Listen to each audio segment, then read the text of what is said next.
Hi guys, Elle here. Welcome back. And today we are going to do a little video about using majors only decks, or better said, how I like to use my majors only decks.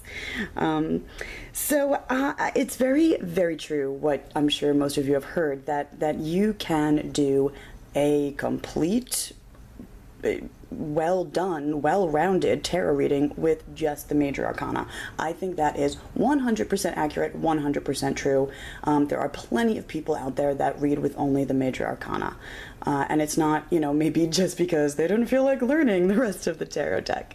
No, it's a great thing to do. If you've never tried it, try it. Like, you can do an entire Celtic cross, or any big spread, even, or a 3-card spread with just the major arcana, and peel back all the different layers from the practical, the psychological, the spiritual, and you will get tons and tons of information, just like you would with any regular tarot reading. I've heard a lot of people say when they try to do this that they don't feel like they get enough detail, and that can be a problem. I totally understand that, but why I sometimes like to just do spreads with just the majors only, with just the major arcana, is to really help you connect with sometimes the more practical aspects of those cards, because they're there. They really are. They have this very practical side to them also. I feel like the style of reading that probably best illustrates this is this style that a lot of Marseille readers have. Hang on, just to clear this off. So this is my Hodorowski Marseille deck, and I've separated out into just the majors. I'm going to set the rest of the deck aside for a second, and just really quickly sort of, let's say you have 1, 2, yeah, that'll work. 1, 2, 3, and this is how you start off your reading. You could say, there would be a question and stuff there. I'm not gonna go into detail, but say this was a person representing a person, and she's sort of looking out over this way. So you could be like, what is she thinking of? And she's thinking of this dude, or whatever the chariot represents. And then, this is something that this woman's thinking of, and subconsciously they're thinking about this. And excuse me, it's an amazing way to sort of free form read with the tarot, and you can just keep going and adding cards as needed. With just the majors. Now, of course, you could start with just the majors. You could do the same thing with a complete deck too, but you could do something where, say, you just started with these 3 and then the rest you can add on with just the minor arcana. There are a million different things you can do and ways you can read like this. But anyway, normally if I'm going to sort of free form it like that, which is probably my favorite way to read tarot, I will use a complete deck. For me personally, I like to use major arcana cards because they are getting at bigger kind of issues in general. If you look at the entire tarot, you have your 4 suits: earth, air, fire, water, and then you have this 5th suit representing the spirit, and the minor arcana can be, of course, dealing with more practical, more mundane issues of daily life, and the major arcana really is getting at the big stuff. So that's how normally, if I'm gonna separate them, I'll be looking at them like that. Like, either they are big karmic lessons, or they are representing archetypes, or they represent where you are on a path, on a project, or where you fall in your spiritual development, something like that. Or even that they just represent like one big piece of advice. So before I get into showing you guys spreads where we mix decks, like I'll use one major arcana only deck and then a whole nother complete 78 card tarot deck, I want to real quick show you guys a couple spreads that I enjoy that only utilize like a majors only deck. So the first spread is just a chakra spread. I'm sure you guys have heard of this spread for the most part. You lay out 7 cards, and I just, more often than not, prefer to do a spread like this with the major arcana I don't know why, I just like it. So this spread is very simple. It is only utilizing 7 cards. However, even if you are using a majors only deck, you could absolutely use almost all the cards and either do 14 or do 21 and get even more information for each chakra level. I've done it all different ways. I prefer to either do 7 or all 21, which is, it's so much fun. So basically I don't think this is all going to fit in the camera here, sorry. 1, 2, and this is representing the root chakra, and then the spleen chakra, and then your solar plexus. That's so not gonna fit. And all the way up to 7. Wow, that's not even close. 1, 2, 3, 4, 5, 6. Holy Jesus, 7. Okay, so for the sake of this video, I do not have any space. 1, 2, 3, 4. 1, 2. That doesn't even fit. Let's do 3, 3, and 1. Pretend I didn't just mess up the ordering. 1, 2, 3, 4, 5, 6, 7. Beautiful. Okay, sorry. One of these days I will figure out how to record spreads shit better.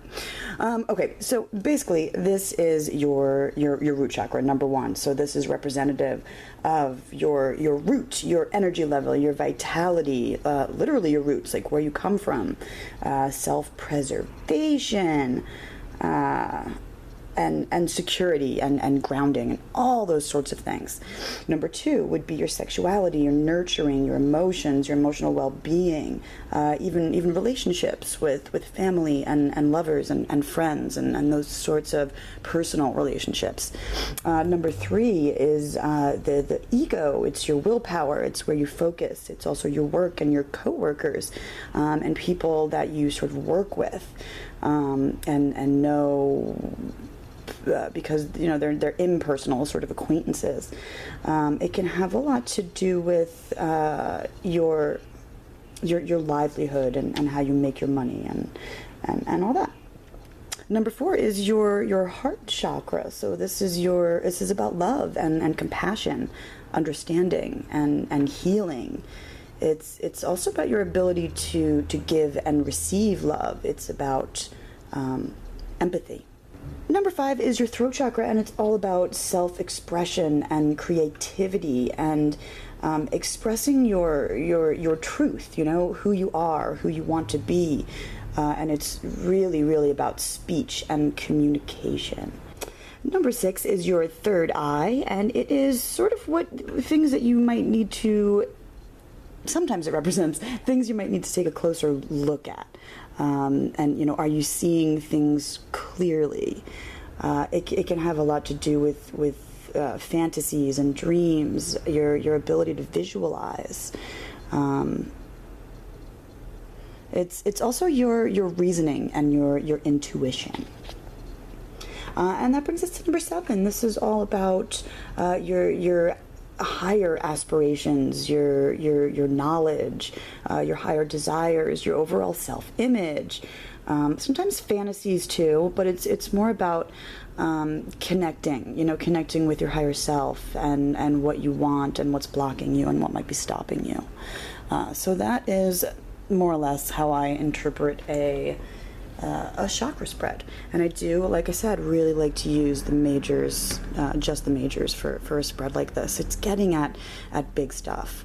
Another way to do it, actually, and I've done it before and I like this way of doing it too, instead of, it would still be utilizing 21 cards, but you take, you line up your 7 centers in the major arcana and then you side by side with either an entirely other 78 card deck or the rest of the minor arcana from the same deck or another deck. I would show you what that looks like, but it so ain't gonna fit here. Okay, here is another majors only spread that I really, really enjoy, and this one also, or this one does actually utilize every single major arcana card. It's very cool. It is a spread that's very popular with Marseille users. But, well, in honor of that, I'm going to use our Patrick Valenza Trionfi della Luna. And it's a easy layout, but it's still a little bit freeform, which I really like. It's 5 cards. And normally, I'll even sort of start with just those 5 cards. This represents the basis of the situation. We're going to add, what is it, 1, 2, 3, 4 more rows almost, 5 cards up until the last row, and this is going to be our basis, and then we get to the present, the immediate future, and then the more distant future, followed by 2 leftover cards that are going to be your advice or your message or your overview. I know you guys can't see that. Anyway, this is our present, excuse me. These all upright? I didn't even shuffle them. they're like still in order. They're totally still in order from when I reviewed it. Shush.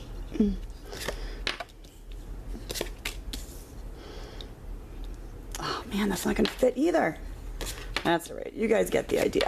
Basically, you then have 2 cards left over. We're going to put them over here for now. These are your advice or your overview, your overall message kind of thing. And if you feel like this is fucking overwhelming, because I could totally see how this can look overwhelming to start to interpret. Like I said, even I still do this. I will lay out that first line and then go from there. And then after I'm all done, after we've gotten to the heart of what each line is sort of getting at, then I'll go back over and, synthesize things and pull things together if I see, different things I want to pull out from, whatever, wherever. I'll do that. I'll do that after, so it's not so overwhelming. But yeah, taking them one at a time really is great. Again, this is your basis, this is your present, this is your immediate future. The bottom line is the more distant future, and then these 2 leftover cards are your advice or your overview.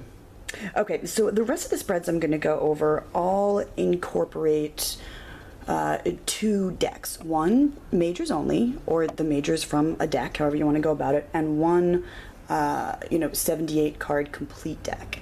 Now this is how I do it. I keep that 78 cards together. Like I'm going to use this majors only deck with my, Terror of the Holy Light here. I like them 2 together. They look pretty. But of course you could just separate out the majors from here and then just use the minors to go on from there. For the spreads I'm going to do, this will give me the chance of like even seeing the same major arcana card twice, and I like that. Like I think that's cool. Yeah, I guess maybe if you have a hard time seeing the major arcana as having any sort of practical applications or practical information, maybe that's when you would not include the majors in the pit pile, I guess you could call it. All right, for this spread, we are going to look at the major arcana as, well, you can sort of look at it in 2 ways, as either advice cards or archetype cards. So say someone comes to you and they are like, my life is a friggin' mess. I don't know what to do. I just need help. Everything feels like it's falling apart. I don't know what's missing.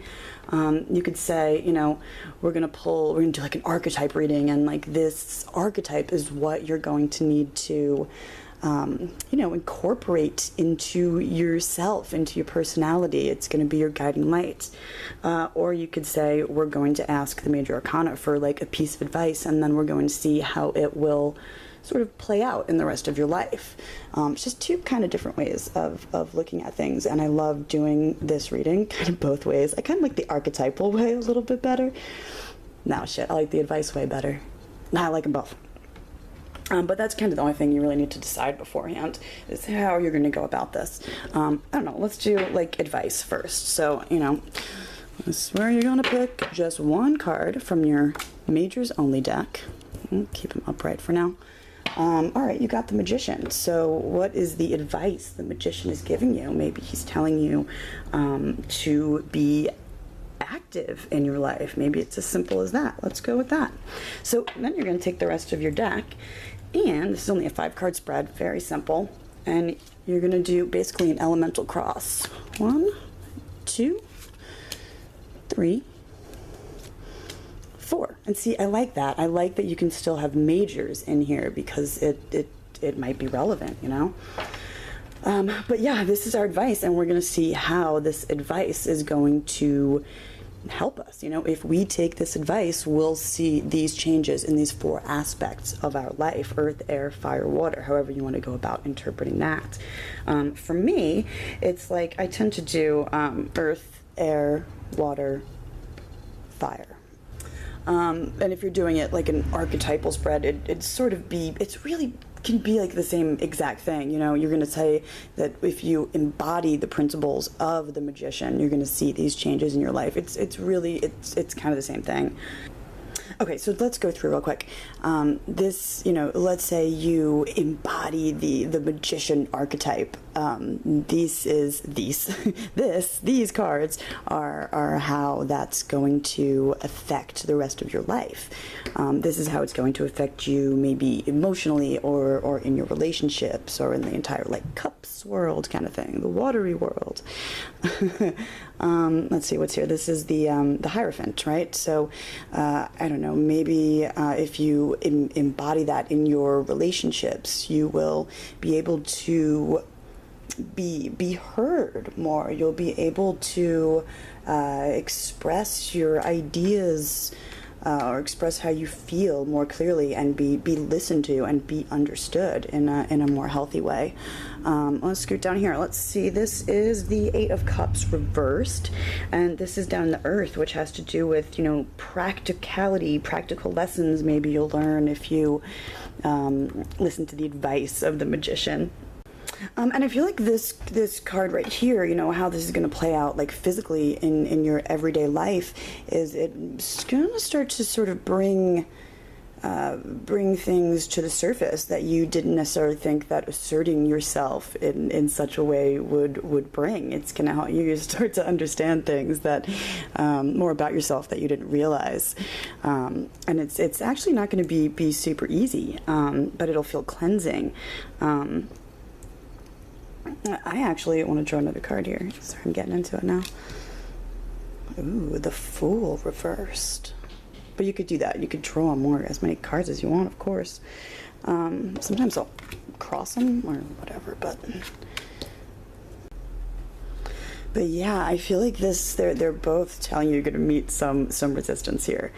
This kind of an elemental spread, or any kind of an elemental spread, I think is a great way to start with a person who can't really articulate a question, doesn't really feel like they have any issues sometimes. This is a good way to find out where they are. And if this was, you know, a real reading for a real person, this would really signify something that sort of needs to be looked at. There's a hesitation here to incorporate that into their life for some reason. I won't go too into it. Moving on over here in the fiery realm, we have the 3 of Discs reversed. So take that magician, become him, and magically in the realm of like creativity and your passions and excuse me, and your energy level and all that, I think there's going to be an overwhelming explosion of creativity here from the 3 of Discs. Like you're gonna. It would really positively affect your creativity and your energy level. There's a warning, I think, here with it being reversed, though, just not to let it go to extremes. You know, don't sit there and pursue your art or pursue your work at the cost of your family and your relationships. And then here in the airy realm, you start to see how making this change is going to affect your thoughts and your ideas, and how it affects and changes your thoughts and how you communicate. And the moon there is really interesting. I think it's sort of telling me that it involves you facing your fears.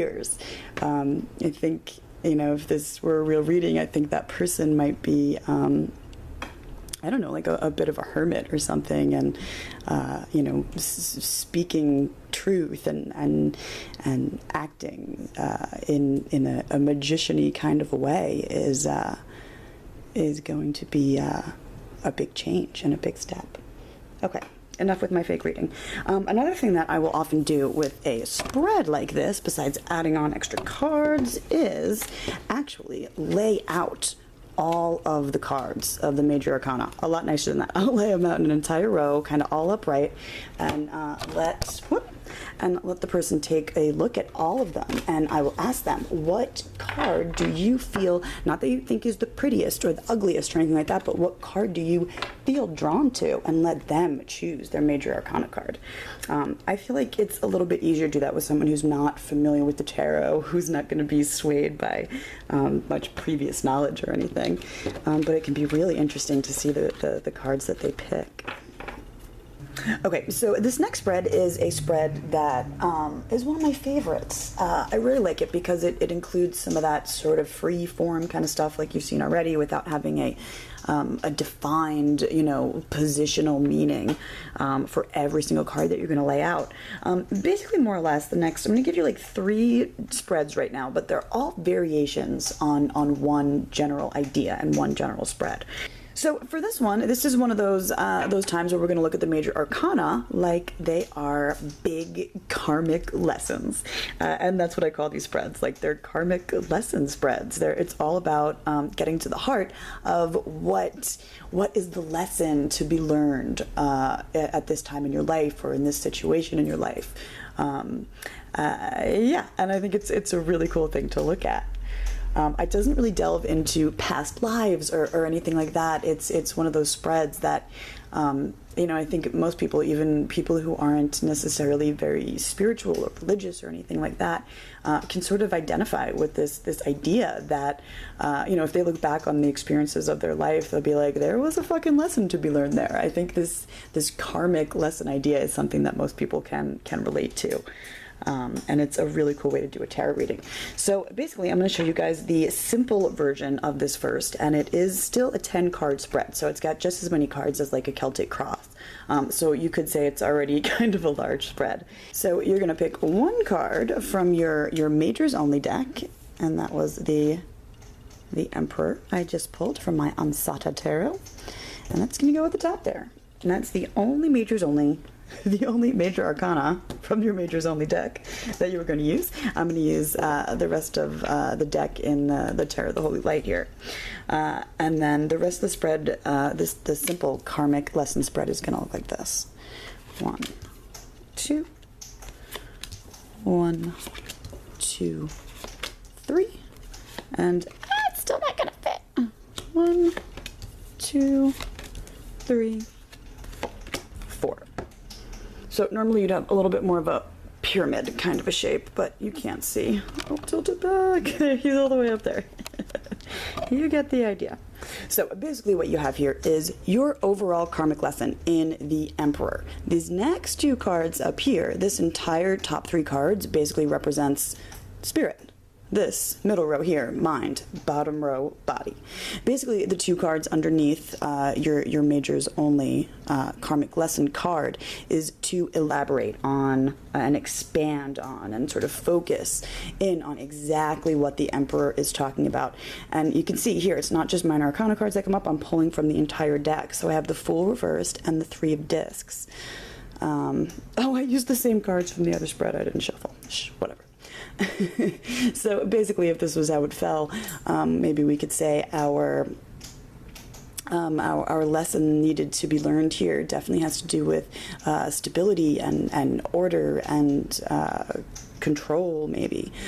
So if we look at these top 3 cards here, that's sort of explaining the karmic lesson that's going to be learned, that's going to manifest into your life here in different ways. That's kind of interesting. If this was a real person, I'd say that there's a fear of looking foolish.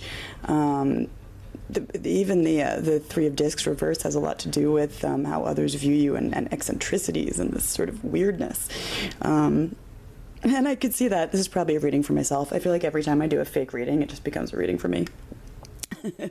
But I could see that, this fear of, or this trouble taking control of your life and putting things in order because it makes you feel like a fucking boring grown-up, kind of, All right, anyway, let's say that's the lesson to get over get over that. And then let's see how exactly that is going to manifest. If we look at this row here, this is what's going on for us emotionally. And you can look at it from like past to present to future kind of thing, moving in whatever direction you choose to read it in. But this is, what's going on internally, like emotionally and mentally, your thought process. It can have a lot to do with why this lesson needs to be integrated, why this lesson needs to be learned. And it can even have a lot to do with how it'll feel once it is being learned. I jump around here sometimes, because sometimes it helps to see how it's going to play out physically, in your day-to-day life, before looking at how it's felt.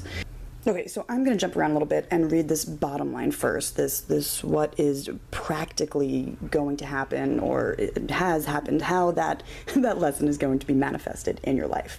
And what do we have here? We have the Ten of Swords reversed. We have the Five of Swords upright. We have the Two of Wands reversed, followed by the Wheel of Fortune upright. Let's just take a look here. Looks like there's it's gonna really manifest in the relationship with another person, I would say. Maybe like a former business partner, someone that you used to work with. And I say used to because whatever project seems to have ended fairly recently, but sometime in the past. And you would fight with this person, and tempers flaring, that whole kind of situation. I'd say you are probably still very, very angry with this person. I would even go so far as to say that they probably tried to impose some of this order on you already, maybe, or the relationship with that person made you feel very stable, and now that it's gone, this lesson needs to be reintegrated. This person needs to come back into your life, because they seem to be probably good for you. And then the Wheel of Fortune on the end here is really all about giving that person a second chance in this situation. So then if I go back up to the middle row here, we can see sort of what's going on, like I said, internally, emotionally, and mentally, where your thoughts are sort of at. We have the Moon upright. We have the, oh, it's the same card, sorry guys, the Eight of Cups reversed and the Hierophant upright. Yeah, this is definitely, it feels like tearing off a scab. It's an old wound. I feel like the Moon here is representing, a bit of surprise, even, like it just came out of nowhere, this issue that you're sort of dealing with here with incorporating this into your life. But it's this next card is telling me that it's truly not, or it shouldn't feel like a surprise. Take a look at your experiences, and you realize that there's probably some old issues that need to be dealt with there. It's interesting. The other thing you can look at here is these trinities that are formed in this spread. You have 1, 2, 3, 1, 2, 3, 1, 2, 3, and I really enjoy. And of course, these two cards get used again. 1, 2, 3 up there is already a trinity. But looking at them in little, not pairs, trinities like that is a really cool way to get some more information out of this whole thing. So when I look at like these three together, it's sort of telling me that this is old stuff from like childhood. Like maybe you feel like you were deprived of a childhood in some way, shape, or form, and letting some of this chaos into your life actually feels good. It's like making up for something you feel like you lost. But what the Emperor is saying, and the Fool and the Three of Discs reversed here, is it needs to be dealt with now, because it's not healthy. It's a lesson that needs to be learned and integrated. So yeah, I don't know. Basically, that's the gist of this sort of a reading. So the first way to sort of alter this spread and use it in another way is to turn it into kind of a relationship reading where you do the same thing. You look at the karmic lessons that two people are sort of going through and how they can better connect given what is sort of going on in their lives at the moment. I'm going to put those cards at the bottom of the deck this time, I swear. And let's see, you do the same thing. So you're going to pull 2 major cards. One for him, one for her, one for her, one for her, you know, whatever. And the rest of it, I'm going to use my Tarot of the Holy Light for. So we're going to add 1 more card onto each to elaborate on the situation. Usually I just do it like that. This is so hard to actually put cards down when there is a camera right in your face. And then it's going to go like this. I'm going to do, you can do as many freaking cards as you want. It can get to be a lot when you're reading for like 2 people like this. So I just do 2 for the mind for each and 2 for the body for each, which is their manifestation of these lessons, what's literally going on in their life, what's going on in their headspace, and that spiritual lesson that's going on spiritually. And then the fun part with this one kind of comes when you learn how to build a bridge between everything. So we got a bridge there and we got a bridge there. Those 2 cards I won't put down until the very end after we've sort of gone over what's going on for each person. I know that a lot of people out there take issue with reading about, especially something maybe this personal, but reading for about a person who isn't there asking for the tarot reading. I do try to go at these sort of readings in the light of helping the relationship and you know, being supportive and stuff like that, and not necessarily digging around somebody else's brain or anything. But I do not have a problem reading about a person who isn't present. I don't think there's anything wrong with that personally. So that spread sort of looks like that. And let's do my favorite. This is basically just a larger version of the spread that I just did right before this. Okay, I'm going to switch decks for this one. So this is basically the more elaborate version of that spread we did right before the relationship karmic reading.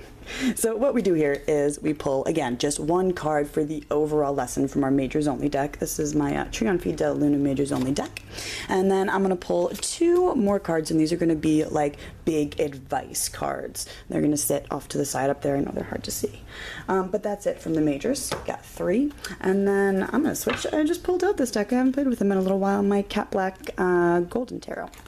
So we'll make pretend I shuffled this deck more. Woohoo!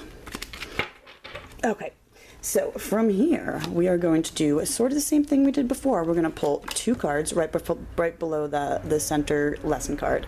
However, this time there's going to be a little bit more information. We're going to get a challenge card in there. Excuse me. And then it's going to be 1, 2, 3, 4, and then 5 at the bottom. Let me scoot this up. Okay, that might be as good as it's getting. So that is what the spread looks like in its larger form. I think it's 14 cards. 1, 2, 3, 4, 5, 6, 7, 8, 9, 10, 11, 12, 13, 14, 15. Excuse me, 15 cards. I can do math. So it really is exactly the same thing. You have, you know, sort of body, mind, spirit.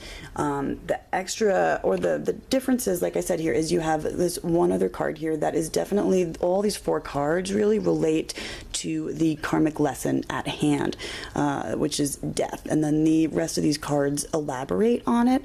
You can change how you read the crossing card. Sometimes I change how I read it depending on what is in front of me, honestly. If it doesn't feel like it's a challenge to the situation that I don't go with, it's the challenge or the hurdle to overcome. I go with it's what brings them together, or, you know, whatever feels right, honestly, in the moment. I do sort of ignore these 2 advice cards until after I've gone over the rest of the spread. And the rest of the spread, by the way, breaks up just a little bit differently this time, since we have this extra sort of card up here to form another trinity there. There's no trinity that connects any of that. The trinities exist down here. It's 1, 2, 3, 1, 2, 3, and 1, 2, 3. just to provide an extra layer of awesomeness, and it always does. I love doing that. I don't know why, it just works so good. Try it, it's amazing. It lets you see, you know, like this is how it's manifesting and this is what you think about it or how you emotionally feel about it. And then these center ones do the same thing. These two cards are how you feel about what's going on, what your internal thought process is. And then this is how that's playing out, or this is playing out because, you know, it's cool. And then, like I said, your advice cards I'll go over after. And Artemis. I have also played around with these, you know, advice and advice cards by not taking from the deck, but pulling from like an oracle deck for those two cards. Excuse me. And you could totally mess around with the meanings of these cards. I do tend to just take them as a bit of advice, you know, ways to whatever to help, things that help. But they could be, you know, a do this, a don't do that sort of a thing. And they work really, really well like that too. So I'm not going to do a whole interpretation here, but you get the idea. So yeah, those are just some ways that I like to use my majors only decks, because they're awesome and fun. And yeah, I love you guys. Tarot on, my friends. Tarot on. I'll see you next time. Bye.